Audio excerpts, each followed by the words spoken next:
Your friends have, in a sense, been infantilized, Quentin. Like, all love to you, but what? They've been infantilized? It will be easier the next time, assuming there is a next time. Oh gosh. Oh gosh. Oh gosh. What do you do when your friend orders cocktails, appetizers, steak, and a dessert and expects you to split the bill evenly? Money and friendship is a minefield. Let's walk through it today and talk about it. Hi there, I'm Paige and welcome to Nerdonomic, where we tackle geeky money topics and have a lot of fun doing it. So I came across this advice letter in Finance Yahoo, okay? I'll show you guys. We are the most privileged. My husband and I are tired of paying for our friends. How do we get them to pay their way? This is for the Market Watch advice column by Quentin Fottrell. I actually read this advice column weeks ago and I've forgotten what it even says, so you're seeing my actual reaction. Here's the letter that Quentin got. Dear Quentin, call me cheap, we are not poor. Call me cheap, we are not poor. Okay, we're in for something here. What is that? Call me cheap, we are not poor. What is call me cheap, we are not poor? It's a very interesting way to start this, isn't it? There's like a lot of defensiveness here, but we'll get into it. When we vacation with friends and go out, my husband almost always ends up paying for everyone or picks up the entire bill. Aw, good guy, husband. I have always been somebody that picks up the bill when I can.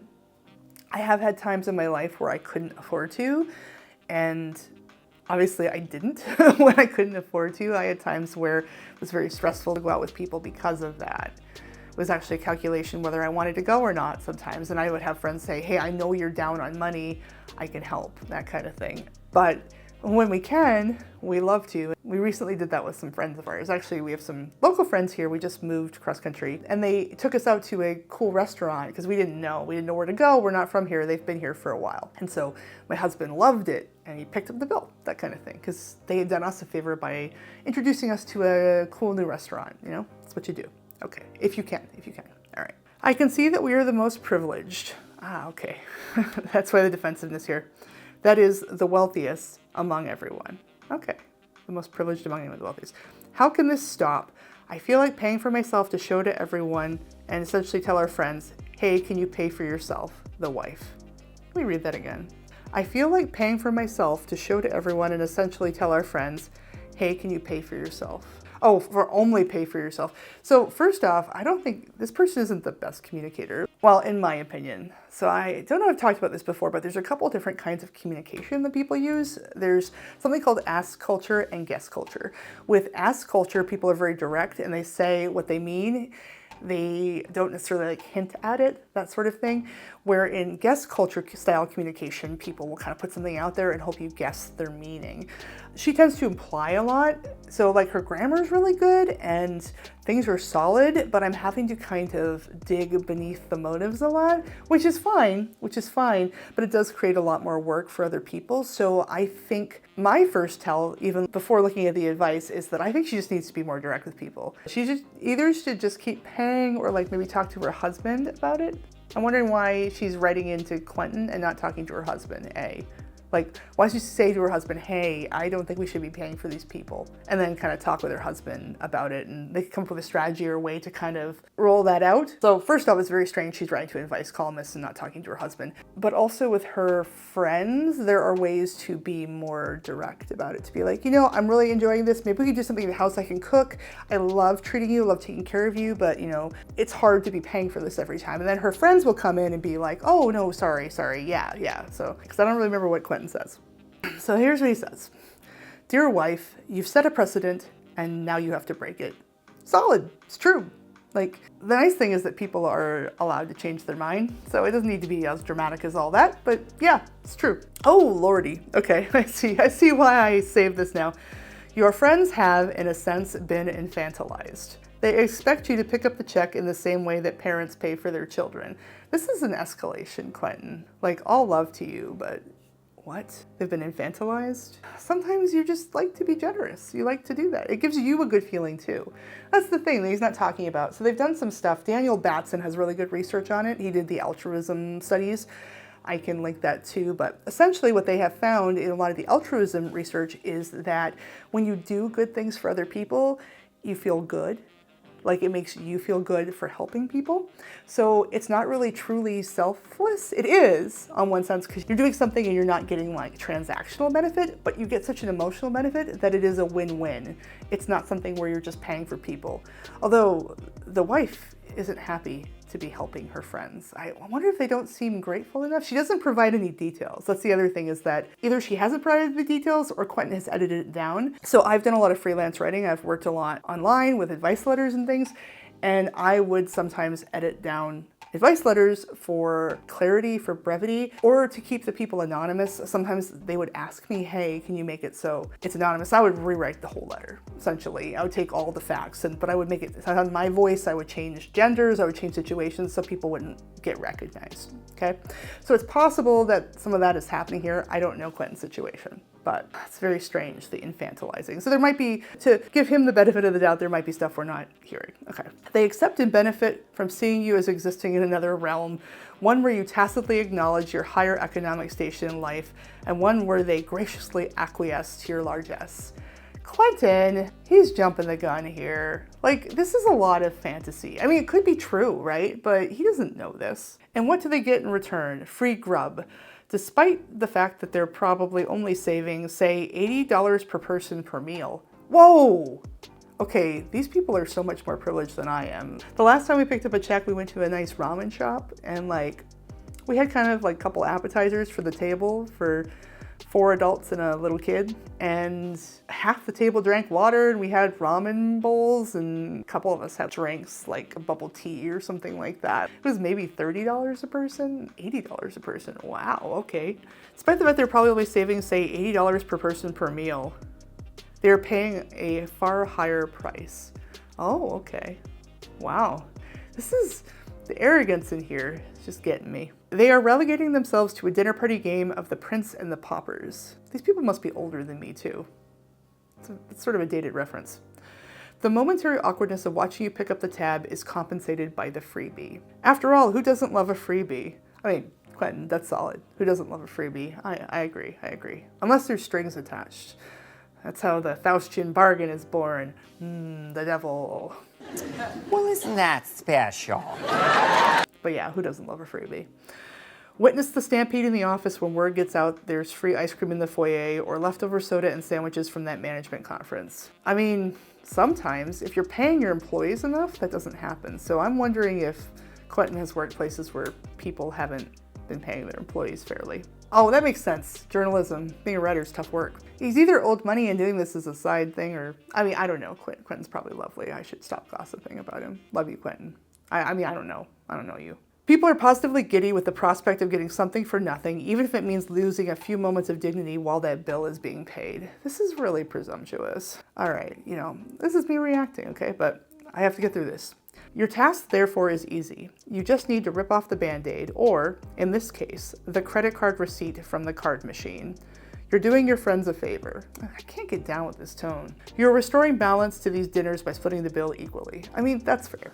That's fair. I think that the move to actually split it equally is the right move. I don't know if the being the bigger person's smugness and the arrogance is actually an important key part of doing that. I don't think you need to ask for separate checks. I mean, I think it could work either way. I don't think that's actually that important. You don't want to make a song and dance of it. You are a silent assassin. You don't want to make This is interesting. So Quentin, I think, is kind of feeding into this guest culture, the way that he's talking about this, the advice giver. He is saying that she shouldn't make a big outward show, but inward, she's supposed to have all these feelings of like smugness, and they've been infantilizing, and she's doing them a favor and cutting them loose. Like, it's very dramatic, the inner talk, and then the outward talk is very not dramatic. So there's a big difference between the feeling inside and what's coming out. It's a very guest culture, where ask culture, you would feel less drama, you would say less drama, you would speak easily. This is fascinating. So what do you say? Okay, we're gonna get to the actual advice. So what do you say? Act like it's any other dinner. Pick a mid-price restaurant that everyone can afford. Yeah. Or better yet, have your friends choose. Yeah, this is good. This is really good. Tell the waiter, thank you, give us a moment, we're going to split it 5 ways.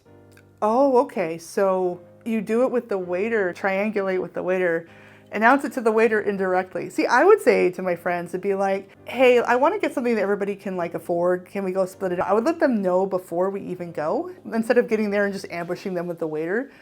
I would set expectations, be like, hey, can we go to the house and can everybody bring ingredients and we'll cook something here? Or if we're gonna go out, let's get something everybody can afford.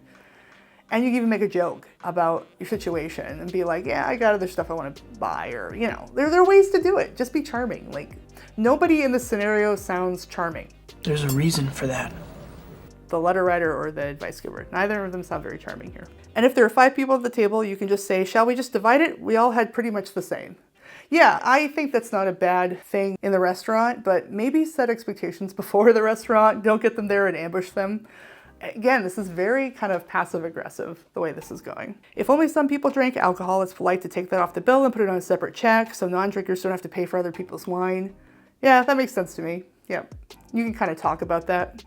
Of course, this would be an opportunity for your friends to say, you always pick up the check, let us take care of it. Yeah, they might. Don't count on that happening. Also solid advice, because then you'll be resentful. Settle for splitting it evenly. Well, I wouldn't call it settling. See, again, it's this passive-aggressive, resentful thing. Settle for splitting it evenly. It will be easier the next time, assuming there is a next time. Oh gosh. Oh gosh. Oh gosh. Yep, I see why I wanted to talk about that. There's so much resentment, so much guilt, so many expectations. So here's the thing, I've actually been on both sides of this. I've been the broke one, feeling like a mooch, where people were bringing me out, and I've also been the person who's been earning more and paying for things. Now, I never really resented it. I think partly because maybe this is the secret sauce here. Maybe Quentin and the wife, the advice giver and the letter writer, maybe they haven't been upwardly mobile. Maybe they haven't been the broke person and then gotten the money and understood that. When I was broke, I was really grateful for any help I could get. I certainly didn't expect it. But if somebody told me it was okay and they kept doing it, I would assume it's okay. I'm not gonna mind read and look for the passive aggression that isn't being shown. I mean, I probably noticed it if they're being pretty passive aggressive, but I'm pretty good at clocking people. Not everybody's that good at guessing, right? I would come into the situation assuming good faith. I would assume that my friends have good faith and I would act like they're in good faith. Like I said, it'd just be something like, hey, you know, maybe we could do it at the house next time, barbecue, that sort of thing. Or if we do something else, maybe we could split it. Just kind of set expectations a little bit. I mean, heck, you could even find an article like this or a Reddit post or something and show it to your friend and start a conversation about it. Be like, you know, it really got me thinking about our situation. You could say something like, yes, I've been able to afford it, but you know, I've got things I gotta pay for too, and I just worry, what am I gonna do if I can't pick it up and things like that. Kind of let them know that you are feeling taken advantage of, but not starting like in a hostile or defensive making way. Just feel like I'd like to think that people are coming out with me because we wanna have fun, not just because I pay.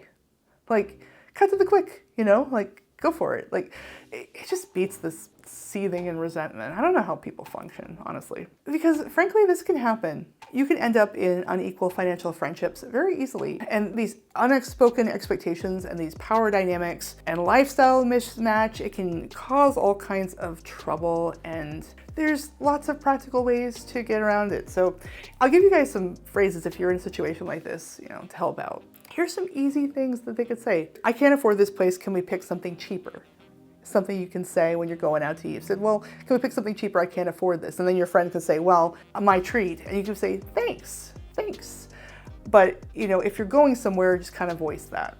Or if you're picking up the bill, something that the wife, the husband, the people in the scenario could have said is, I got this one, next time is yours. And then your friend could say, okay, but if we go, it's gonna have to be cheaper. I can't afford to pick up at a place like this. Just have those conversations. Or just let's do separate checks. And maybe it sucks that you're sitting there eating steak dinner and somebody just has a glass of water and appetizer, but if it saves you all this heartache, then it's totally worth it. You know, this might seem like such a small example, but I have seen little things like this turn into giant rifts and friendships drift apart, and it can be sad. This happens a lot, you know, when you're upwardly mobile. Like I said, I'm upwardly mobile. I've seen where I've had friends where we started out, we were both broke, and then one of us made more. There's nothing in life more valuable than friends. And a true friend cares about you whether you're picking up the bill or not. So don't rob yourself of the joy of doing that. I could go more into depth about other ways this can happen. I mean, this isn't just about the restaurant check. This can have stuff to do with transportation, housing, various outings, going out to the movies or laser tag or going out shopping. They're all different ways. People don't really necessarily understand that money isn't just math. I mean, it is, but it's also social, emotional. It shapes our lives and our relationships. So the good news is that trying to be more direct as a communicator will help. Actually, I have a resource I would like to recommend to you if you're looking on working on communication skills. It's a book called Crucial Conversations.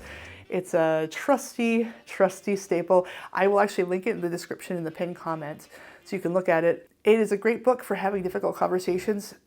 This is so dramatic. This is so unnecessary. I hate the tone of this. Like, all love to advice columnists, but what the frick, right? What the heck? What is this? It's ridiculous. It's senseless. Making the situation worse. Needless, pointless drama. But yeah, I thought that was really interesting. I'd like to do some more on disparities between when you make more or less with your family and friends and things. If you guys are interested, let me know. I could do a lot more on this topic. I thought I would just kind of pop in with this today though and talk about it because I was like, what is going on? I've been working on a longer video about the topic, but yeah.